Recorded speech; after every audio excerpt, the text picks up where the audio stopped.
Okay, so now I'm interviewing Mr. Adam from Leeds University, and he's teaching comparative politics. Yes, and he knows a lot about Indonesia, and he can speak Indonesian language. I'm so interested in the potential of Indonesia in the recent international system. So I really want to know your opinion about Indonesia. How big is the potential, and what do you think about the politics inside the country itself? Well, obviously Indonesia, as we've all been talking about today at this conference, has a lot of potential. We've known this for a long time. Everyone says it's a very big country, it has a lot of people, a lot of resources, young, ambitious, but yet the critique has been, Indonesia never quite matches those expectations. So something is holding the country back. And I think I'm always reminded of the presidential speech I made a reference to on the 13th of May, which is visible on YouTube. And he asked that wonderful question, which I think cuts right to the heart of the matter. What holds this nation, this great nation, back? And I think it's something that should be a national dialogue. Perhaps I don't have the answer because it's a big question, but I think it does require a lot of soul searching, and we, Indonesians themselves, particularly of this younger generation that's much more cosmopolitan, really need to address this. And for all those dynamics in the political things, and do you have any advice for young politicians like me? I'm studying politics right now, so maybe I can get some advices from you, from what you think about the country and the dynamics.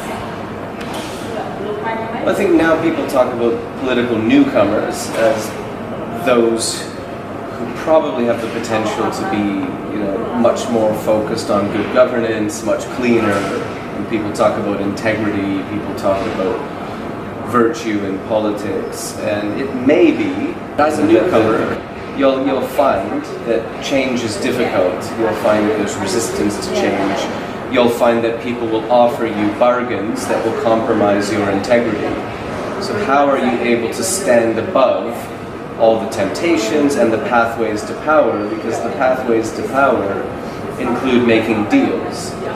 So the biggest problem, I think, with newcomers is going to be how you navigate through these pathways to power. Because there's no innocence in politics, but you have to manage that process. And I do think there are lots of very, very well-educated, smart, great people in Indonesia, but they often don't choose politics as a way to be influential. They choose other things. Okay, maybe this will be the last question. What's your opinion about the image of Black campaign in Indonesia's condition recently? And also, what's your opinion about the image of Indonesia's politics in the international world? Well, the Black campaign, people internationally aren't very familiar with. People know vaguely that there were efforts prior to the election in 2014, to undermine JOKOWI by questioning his closeness to Christian groups, his closeness to Chukong, his closeness to whatever it might be, and questioning his integrity as a good Muslim, fine. That doesn't really come through into a public understanding overseas about Indonesia. That's a level of nuance that escapes most people. The general consensus was Prabowo bad, JOKOWI good, and people are happy he's the president. That's almost unacceptable to put directly, but apa yang salah dengan kita? That's your president's words, and I think it's a remarkable question. And not many world leaders would ask that question. What is wrong with us? I really like that video. I love that question, and I want to watch it over and over, and I want that to be the national... It's from the heart of the process. The national debate, and that's why I think we need to have a public reckoning and a serious question here. Because you've invested a lot, and you have a high level of talent and high level of education. But there are blockages that often remain invisible to most of us.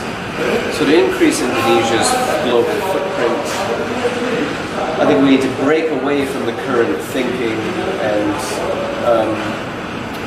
you need to overcome that syndrome where Indonesia only makes the world news when there's an earthquake, or when Ahok gets arrested, or when something bad happens. We need more good news stories. We need more positive stories. Thank you very much for the time, and thanks for the opportunity. Great. Okay. Thank you.